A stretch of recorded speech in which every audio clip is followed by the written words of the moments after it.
education system should be to impart facts, to impart skills, but not to impart ideology, because ideology is going to be the flavor of the moment, and I don't necessarily think that, as a free society, we want a government official somewhere deciding that the people need to think X, and we're going to put taxpayer dollars toward making sure that the schools inculcate X into every student's mind before they leave the public education system.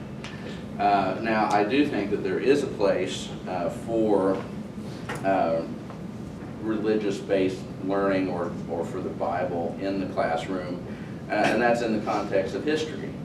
Our country was founded by people who were profoundly religious, and their religiosity had a big impact on the type of government they crafted and the type of policies that they instituted in the early days of our republic, and that influence has waxed and waned, but generally been present all throughout the history of our country up until the present day.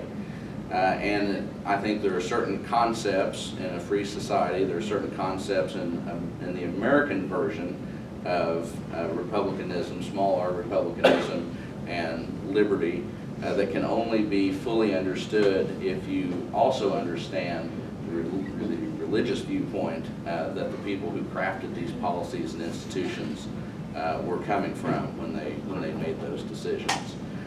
So I think there's a way that you can tastefully and respectfully approach these topics and encourage students to think about these subjects in a way that is not imparting an ideology, but instead is imparting an understanding of historical fact as our country develops. And that's the kind of religious studies or Bible usage that I think would be appropriate in a classroom setting.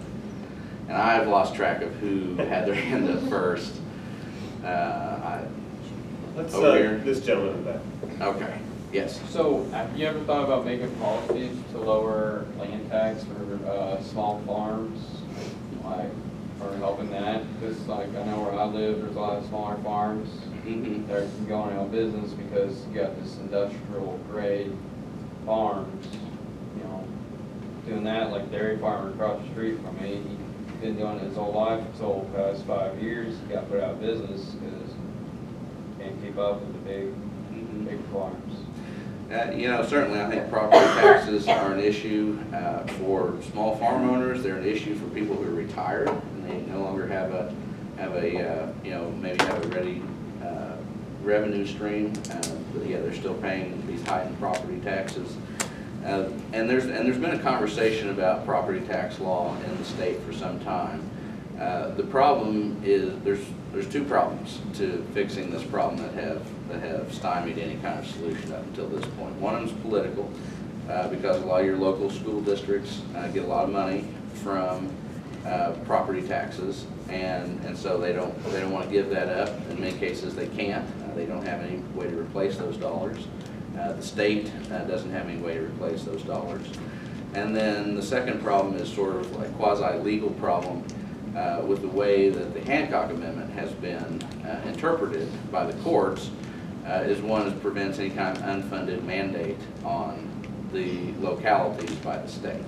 And so the concern is that if the state forced a reduction in property taxes, that the state would have to make the local localities whole in terms of revenue lost in order to fully comply with that constitutional requirement.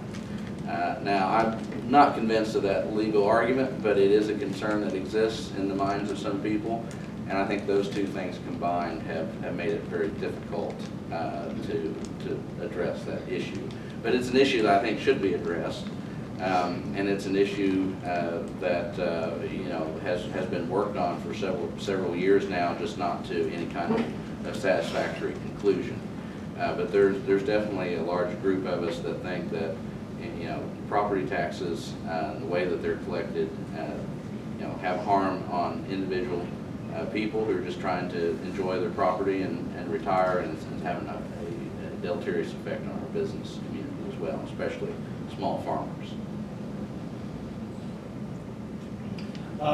We got some great questions, sir, including this one from Kaylee Fox. Should felons who serve their sentence be able to vote? That's an interesting question as well, and one that is mixed amongst the states. You have some localities like I think Virginia and Florida that are moving toward felon voting. There are other states that will allow felons to vote after a certain period of time, and then there are some that just say no felon voting at all. I don't think there's a constitutional problem with prohibiting felon voting, and I guess it depends. This is a very subjective question. It depends on what you think someone who has committed a crime, what their obligation to society is, and what kind of permanent prohibitions should be placed on them once they have demonstrated that they at least have the capacity and the willingness to engage in criminal behavior.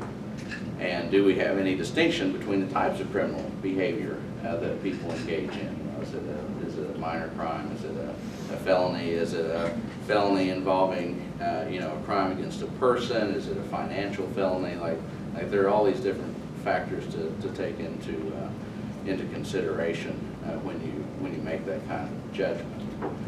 And this is a question not just for voting rights, but for gun rights. It's a question for individuals who are placed in databases and monitored. Like there are all kinds of sort of post punishment penalties that accrue to individuals depending on the types of crimes that they've engaged in. And I don't know if there's any easy solution to that. Or any one single answer. I think it's going to be a matter of where society is at in terms of how it believes that we should treat convicted individuals who have served the prison sentence, and whether or not there are any other post-sentence requirements or penalties that should be imposed upon them. I don't know if there's any one right answer. It hasn't been an issue that has come up in Missouri very often. I mean, the sense I get is that our community here in Missouri feels like we're in about the right location in terms of that question. So, yes? How do you feel about the minimum wage increase in the state of Missouri? Well, I feel like the minimum wage typically has been a crude instrument to try to achieve a desirable outcome. I mean, we all want more wages, higher wages for workers. The question is whether or not you can accomplish that by a statutory fiat, or whether that has to be the result of underlying economic conditions. And I tend to think that legislative fiat is never going to be able to increase actual prosperity for an individual. I think we have to go back to the topics that we talked about earlier, the easy mobility of competing labor across international borders, the state of trade agreements, the quality and the availability of education for people in society. Those are the kind of factors I think that are going to have a bigger impact on the minimum wage that is actually paid, as opposed to a minimum wage that we might impose, and which can also lead to unintended consequences like joblessness. If your labor is not worth whatever the minimum wage is, then chances are very high that no one is going to pay you more than your labor is worth. They simply won't hire you. And so you end up kicking the people who are most vulnerable, the people who have a lack of skills, who have challenging family situations that may prevent them from working at a steady rate. You make it more difficult for them to find a job, which makes it more difficult for them to gain skills, to build their resume, to do the kind of things that help them climb the wage ladder down the road. So I think we have to be very careful before we try to accomplish something with legislation that might be in defiance of the underlying economic reality of the country. I'm sorry, go ahead. Last question. I was going to ask you for your opinion on this, but do you believe that as of right now, Missouri is becoming medical marijuana state, right? Do you believe in the future that Missouri will turn into a recreational state and medical? Do you support that, and what is your view on it? I mean, I'm certainly gonna be happy to live under whatever the people decide to do. Now, I will say that as a practical matter, the medical marijuana law that was passed, I mean, it's technically not recreational marijuana, Yes. but it's gonna be very difficult to figure out who is engaging in recreational use as opposed to medical use. It's gonna be very difficult to police. I think we've probably arrived at a point now where we almost have de facto recreational marijuana, and we'll certainly have de jure, which is legal recreational marijuana at some point in the future. You know, whether or not I think that's healthy for society, I think is an open question. I mean, this is an experimentation that's never really been attempted at this scale before. How this will interact with, you know, the nation's, you know, road safety concerns, how this will interact with, you know, the black market that already exists, and whether or not the black market will be squeezed out, or whether or not we will, you know, impose a level of taxation and regulation on legal marijuana that simply invites more black market activity. I think those are all open questions at this point. So, you know, do I think it's coming? Yeah, probably so. Do I think it's healthy? I think the question is still open on that. Okay, round of applause. Thank you so much for being here. Thank If we want to find out more about you, where can they go? you. You can go on my website. That's certainly got my contact information. You can go on my official website, which also has an official email address. I'm happy to pass out cards if anybody wants cards, so they can contact my office. If you ever find yourself in Jefferson City and want to tour the Capitol, we can make sure that happens. Let's take a You know. field trip. Let's take a Yeah, photo. that's right. Can you drive a big bus for us?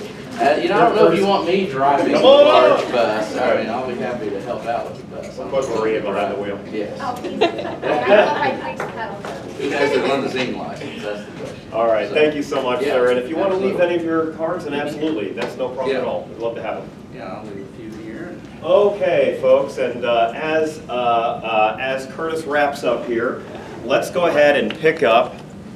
One moment.